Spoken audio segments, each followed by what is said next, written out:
헬로 에브리원, 안녕하세요. 월스트파인더 김석환입니다. 2주 연속 헬로 하지 않죠? 네, 시장이 4월 중순으로 오면서 약간 조정폭이 커지는 모습들을 좀 보이고 있는데요. 그 이유에 대해서 한번 알아보도록 하고요. 그러면 앞으로 어떻게 대응을 해야 될지에 대한 부분들, 거기에 대한 전체적인 인사이트를 저와 함께 오늘 꼭 챙겨보시죠. 자, 그럼 바로 다음 주에 가보도록 하겠습니다. 벌써 이제 4월 말로 가고 있는 상황입니다. 미국은 어닝 시즌이 이제 본격화되고 있고요. 그래서 다음 주에 주요 기업들의 실적이 대거 발표가 될 예정이다라고 보면 되겠습니다. 지금 보시면 여기 좀 색깔 칠해놓게 했지만 테슬라나 알파벳, 메타, 마이크로소프트, 아마존 이런 기업들이 다음 주 주주죽 실적이 나올 예정이다. 물론 이 기업들 외에 상당수 많은 기업들이 실적 발표할 거고요. 이제 우리나라 기업들도 본격적으로 실적 발표를 한다라는 점. 그래서 다음 주는 거의 뭐 실적 시즌에 상당히 연동되어서 움직일 가능성이 높다라고 볼 수 있겠습니다. 나머지 전체적으로는 주요 경제 지표 일정 중에서는 미국의 1분기 경제 성장률이 발표가 될 예정입니다. 뒤에서도 보여드리긴 하겠지만 현재 애틀란타 연은이 추정하는 미국의 1분기 경제 성장률이 2.9%까지 올라와 있는 상황이에요. 작년 4분기 3.4%, 현재 추정된 게 2.9%, 상당히 높은 수준이죠. 그리고 연준에서 보는 주요 물가 지표 중에 하나가 이제 PCE 물가인데 이게 이제 나올 예정이다라는 것까지 챙겨서 보시면 좋을 것 같고요. 나머지는 제가 업로드해드린 주간 일정을 통해서 확인하시기 바랍니다. 자, 바로 가보도록 하시죠. 자, 그동안 증시에서 계속 얘기가 나왔던 게 everything rally, everything rally였어요. 그러니까 모든 자산군 또는 상품 이런 쪽에 강세가 동반해서 나타났었다라고 하는 거죠. 되게 이례적인 부분이었거든요. 자, 그런데 4월 들어서 이게 좀 달라지고 있다라고 하는 거예요. 지금 보시면 전체적으로 증시가 상당히 약세의 모습을 보이고 있는 상황입니다. 보시다시피 이제 everything rally에서 이제는 일부만 올라가는 a few rally로 바뀌어가고 있다라고 보면 될 것 같고요. 이렇게 되고 있는, 이렇게 시장 환경이 가장 크게 좀 변화하고 있는 이유가 뭐냐라고 하면 오늘 아마 계속 말씀드릴 이슈이긴 한데 일단 이 글로벌 매크로에 대한 불확실성이 높아지고 있다라고 하는 거예요.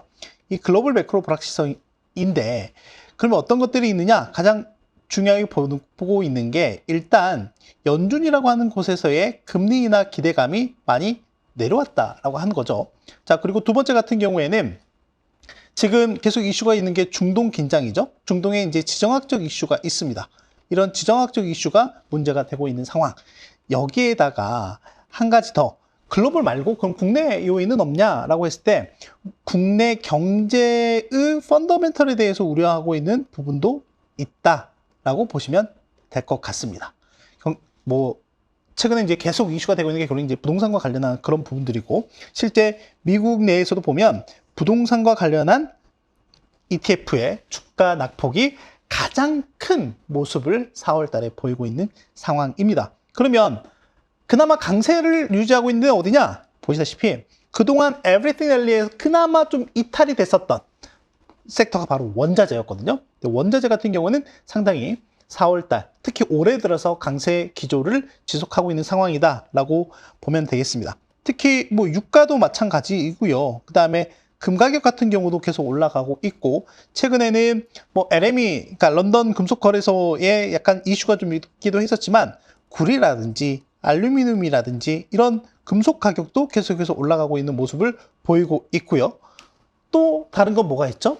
최근에 이제 기후와 관련한 이슈에서 살펴보면 코코아라든지 제가 하루에 두세 잔씩 마시는 커피, 원두 가격 이런 것들이 상당히 가파른 속도로 올라가고 있더라라고 하는 거죠. 이런 부분들이 전체적으로는 원자재 강세가 이어지기도 하겠지만 향후에 이게 시차를 두고 생산자 물가의 압력을 높일 수도 있고요. 또 그게 시차를 두고 소비자 물가의 압력도 높일 수 있다라고 하는 거죠. 결론은 기승전 물가입니다. 아시겠죠? 그러다 보니 물가에 대해서 좀 빡빡한 환경이 4월 들어서 만들어지고 있다라고 이해를 하시면 되겠습니다. 그래서 위험자산 쪽보다는 위험자산에 대한 선호 현상이 다소 약화되고 있다라고 보면 되겠습니다. 자, 그러다 보니 앞서 말씀드렸던 것처럼 지금 주요 지수들의 움직임이 다소 좀 약세의 모습으로 전환이 되고 있다라고 볼 수가 있을 것 같고요. 보시다시피 S&P 500 지수 같은 경우도 단기 지선인 51선을 이탈을 했고요. 나스닥 100 같은 경우도 51선 이탈하고 거의 100일선 부분까지 내려와 있는 상황입니다. 러셀 2000 같은 경우도 보면 이미 뭐 러셀 2000은 솔직히 뭐 올라간 것도 없긴 하거든요. 왜냐하면 직전 고점이라고 해봐야 이 정도인데 꼭 올라간 것도 없는 상황에서 다시금 거의 50일, 100일 끼고 나서 200일선 부분까지 현재 내려가려고 하는 그런 모습을 좀 보이고 있다. 그러니까 여러분 여기서 보시면 뭐냐면 최근에 금리가 계속 올라가고 있다라고 하는 거죠. 금리가 올라갔을 때 대형주와 또는 소형주를 비교해 본다라고 하면 어디가 더 취약하다? 소형주가 훨씬 더 취약하다라고 하는 겁니다. 금리가 올라가게 되면 소형주가 더 크게 취약하다. 이건 지난주 월스파에서도 말씀드렸죠. 소형주뿐만이 아니라 부동산 또는 지역은행 이런 쪽이 금리 상승에 민감하다라고 말씀을 드렸다. 그래서 그걸 좀 잘 기억하시면 좋을 것 같습니다. 여기에서 뭐 어찌됐건 이제 주요 이동평균선이나 이런 부분들이 지선이 이탈을 했기 때문에 빠르게 회복을 하면 그렇게 문제가 될 것 같지는 않습니다.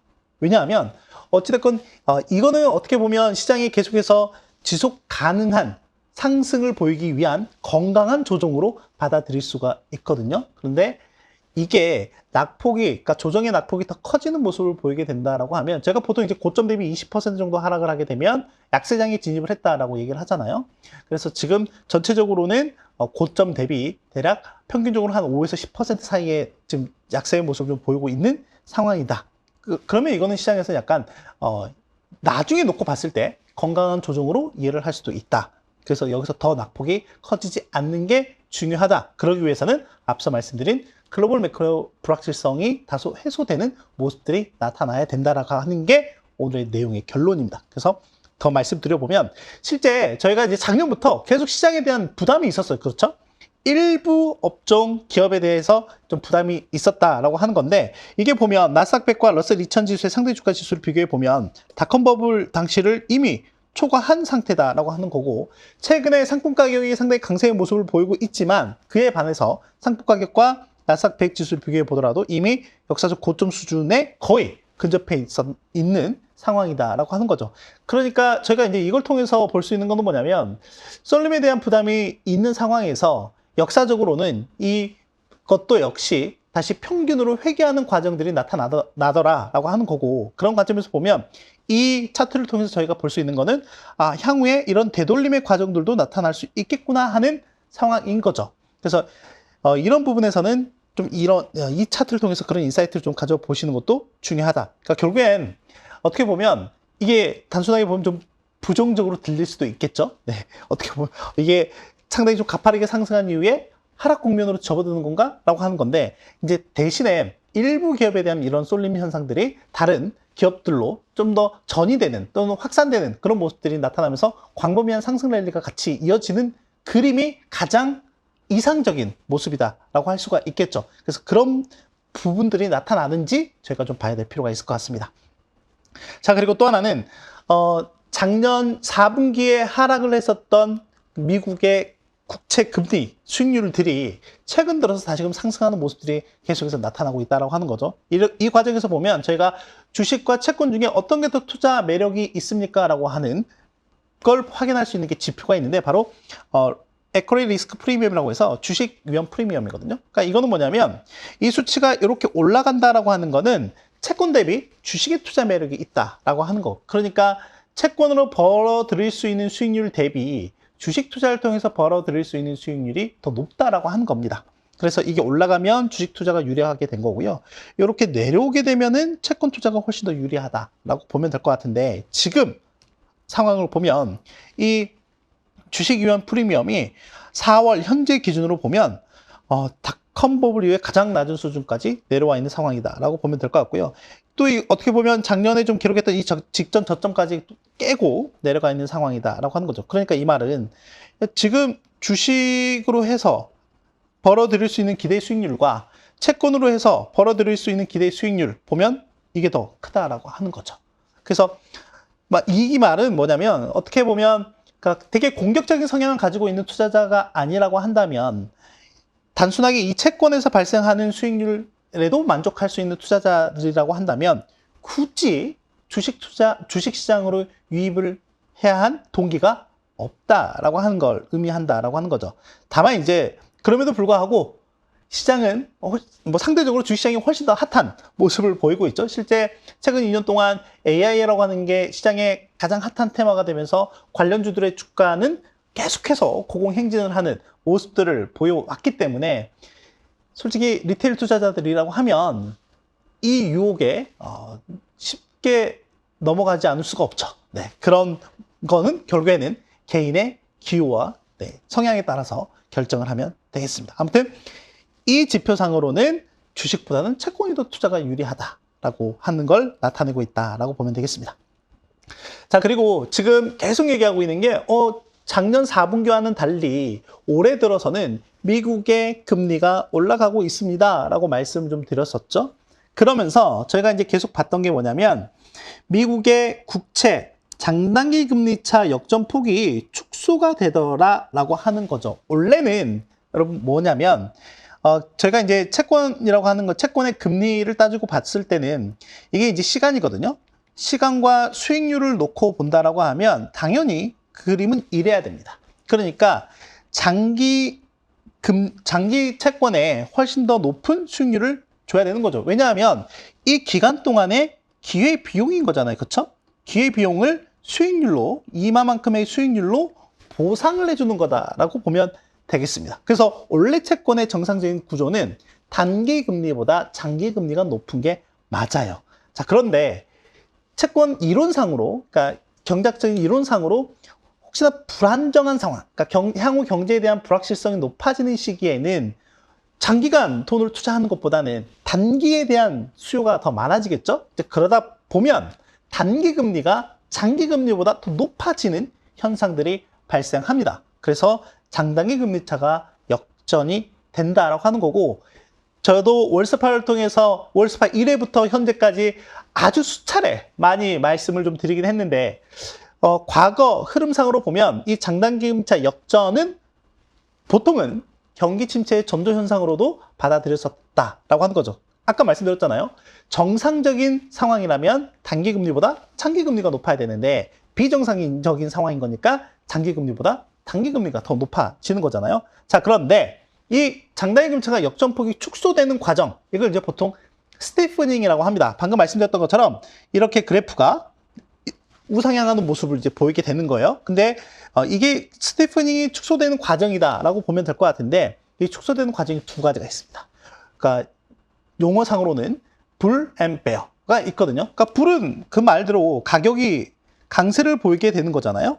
가격이 강세를 보이게 되는 거니까 이거는 채권 금리 자체가 내려오는 걸 얘기한다라고 보시면 될 것 같고요. 뭐 베어라고 하는 거는 이제 가격이 약세인 거죠. 그렇죠? 가격이 약세가 되는 거니까 채권 금리가 이제 올라가는 이런 모습을 보이는데, 근데 이제 중요한 게 뭐냐면 이때 어떤 금리가 오르고 내리느냐가 되게 중요합니다. 그래서 지금 보면 불 스티프닝이라고 하는 거는 금리가 하락하는 거를 의미하는데, 금리가 내려오긴 내려오는데 그래야 이제 가격이 올라가는 거니까요. 단기 금리가 장기 금리가 더 빨리 내려오는 걸 얘기하는 거예요. 그래서 실제로 보면 작년 2023년 3월에 은행 위기가 발생했었던 이 시점 같은 경우가 은행 위기가 발생하니까 시장에서 어떻게 인식을 했냐면 그럼 이제 연준이 더 이상 금리 인상 못하겠다 라는 이런 기대감이 이제 팽배하게 된 거죠. 그래서 실제로 보면 이런 거는 연준이 금리를 더 올리지 못한다 하거나 또는 금리 인하에 대한 기대감이 높아지는 시점에서 발생한다라고 보면 될 것 같습니다. 그렇다고 하면 불 스티프닝은 증시에는 좋은 거죠. 그렇죠? 증시에는 어떻게 보면 좋은 거다라고 보면 될 것 같고요. 반면에 베어 스티프닝은 좀 달라요. 단기 금리는 고정이 되어 있는 상태에서 또는 단기 금리보다 장기 금리가 더 가파르게 올라가는 상황이죠. 이 말인즉슨 금리를 더 올릴 수도 있고 또는 금리 인하를 안 할 수도 있다라고 하는 거예요. 그럼 지금 시장에서는 고금리가 장기화될 수도 있겠구나라고 하는 거죠. 실제 이런 움직임들이 언제 나타났었냐? 작년 3분기 때, 물론 이때는 약간 그 국채 발행의 공급 이슈도 있기도 했었습니다. 공급 이슈도 있기도 했었지만 아무튼 작년 3분기 때 단기금리보다는 장기금리가 아주 가파르게 올라가면서 그때 시장에 충격이 있기도 했었죠. 그리고 지금 나타나는 흐름도 마찬가지입니다. 물론 지금은 장단기 금리차가 그렇게 크게 움직이고 있는 모습은 보이고 있지는 않습니다. 다만 장기금리의 상승세가 지속이 되고 있다라고 하는 부분에 시장이 계속해서 포커스를 맞추고 있다라고 보면 될 것 같습니다. 그런 관점에서 보면 어떤 말씀을 좀 드리고자 하냐면 결론적으로는 이런 게 이 베어 스티프닝이 나타날 때는 증시에 별로 우호적이지 않은 상황인 거다라는 걸로 정리하시면 될 것 같아요. 그래서 신문이나 또는 언론에서 불 스티프닝, 베어 스티프닝 이런 얘기가 나올 때 그럼 증시에 좋은 거는 뭐다? 베어 스티프닝이 아니라 불 스티프닝이다 라고 하는 거죠. 아시겠죠? 그래서 이 스타일에 따라서 시장의 반응은 좀 다르다라는 점을 오늘 가장 중요한 내용이고요. 앞으로도 여러분께서 가장 많이 접할 수 있는 용어이다라고 보면 되겠습니다. 자, 그리고 미국의 지금 경제 성장이 꽤 좋습니다. 다음 주에 1분기 경제 성장률이 발표될 텐데 최근에 업데이트된 내용들을 보면 2.4에서 2.8, 2.9까지 상향이 된 상황이다라고 보면 되겠고요. 그 중에 이렇게 채워져 있는 게 바로 개인 소비와 관련한 부분입니다. 개인 소비가 상당히 견고한 모습들을 보이고 있다라고 보면 될 것 같고요. 실제 이런 부분들이 미국의 경제 성장을 견고하게 끌고 가고 있다. 다만 부진한 부분도 있다. 어떤 부분이 부진하냐면 수출과 재고입니다.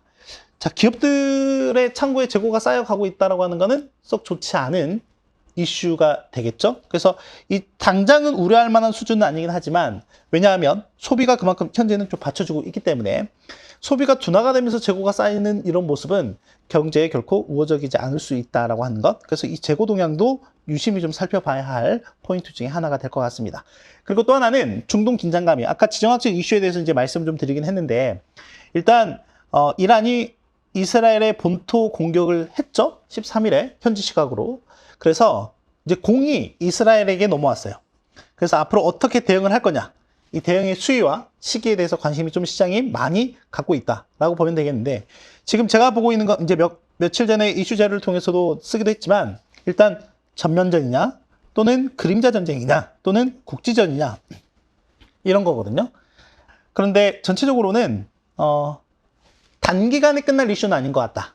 그래서 중장기적으로 갈 가능성이 꽤 높아졌다라고 생각이 되고요. 그런 관점에서 본다라고 하면 주요 안전자산들에 대한 가격 경직성이 꽤 높게 나타날 가능성이 있을 것 같다라고 보고 있습니다. 그래서 지금 보면 이 그림자 전쟁이라고 하는 거는 이란이 지원하고 있는 각종 무장단체들이라고 보면 될 것 같거든요. 실제 여기 이란과 여기 이스라엘은 상당히 지정학적으로 거리가 멉니다. 그래서 시장에서는 뭐 당장 전면전으로 갈 가능성 그렇게 높지 않다라고 보고 있는 상황이고요. 실제 이게 가장 최악의 시나리오인 거니까 그렇다라고 하면 이 주변을 그러니까 이스라엘을 싸고 있는 이 주변 또는 여기 밑에 있는 예멘의 후티 반군 이런 이란을 대리하는 이런 대리인들을 통한 직간접적인 충돌이 지속될 가능성이 높다라고 하는 거고요. 실제 이번 이란이 이스라엘 본토를 공격하게 된 가장 직접적인 계기도 뭐냐면 바로 이 4월 1일 날 있었던 이거잖아요. 이스라엘이 시리아 주재 이란 대사관, 영사관을 폭격을 했는데 이제 거기에 이제 이란 혁명군의 주요 장성들이라든지 이런 걸 포함해서 한 13명 정도가 사망을 했다라고 하는 거잖아요. 이제 이런 게 이제 직접적인 원인이 되기도 했다라고 보면 되겠습니다. 그래서 앞으로 이 부분은 단기간에 끝날 이슈는 저는 분명히 아니라고 보고 있고 심지어 여기 하마스라고 하는 이 어떻게 보면 이 지도상에서 그냥 점조직으로 나타나 있긴 하지만 하마스와 이스라엘 간의 지금 전쟁도 7개월 동안 지속이 되고 있는 상황이죠. 그래서 과거와는 달리 이 지정학적 이슈가 단기간에 끝날 이슈는 아니고 중장기적으로 계속해서 미칠 가능성이 높다라고 한다면 시장에는 지속적인 불안 요인이 될 수도 있다라고 생각을 하고 있습니다. 그래서 이제 다만 그러다 보니까 최근에 이제 유가가 계속해서 올라온 부분도 있는데 그런데 이제 어제 그러니까 17일이죠. 현지 시각으로는 유가가 이제 3%대 약세를 기록을 했습니다. 그래서 어떤 부분이 있을까라고 보면 결론적으로는 이제 공급과 관련한 이슈들이 있다라고 보면 될 것 같고요. 그런 관점에서 보면 미국 에너지정보청인 EIA에서 주간 단위로 발표하는 주간 원유 재고가 시장 예상보다 이 2주 연속 증가했다라고 하는 데이터가 있고요. 또 하나는 미국이 사우디를 제치고 가장 많은 원유를 생산하고 있는 국가죠.